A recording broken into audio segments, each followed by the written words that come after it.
ብዙ አይነት የድፍን ምስር አሰራር አለ። እኔ የምወደውን አሰራር ላሳያችሁ፣ የእናንተን ደግሞ ኮሜንት ስር ጻፉልኝ። ድፍን ምስራችንን ለቅመን አጥበን እንቀቅለዋለን። ድፍን ምስራችን ሲበስልልን ውሃውን እናጠልና በማንኪያ ትንሽዬ ደፍጠጥ እናደርገዋለን። ለዚህ አሰራር በዋነኝነት የሚያስፈልጉን ሽንኩርትና ካሮት ናቸው። በምንሰራበት እቃ ላይ ዘይት አድርገን እናግለዋለን። በደቃቁ የተከተፈ ሽንኩርታችንን ጠበስ እናደርጋለን። ካሮታችንንም በመፈቅፈቂያ ፈቅፍቀን ከሽንኩርታችን ጋር ጨምረን እንጠብሳለን።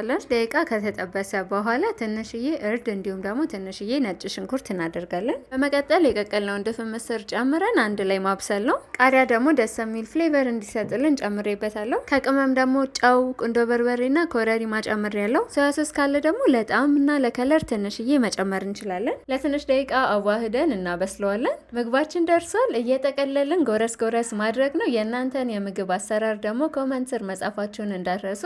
መልካም ማዕድ።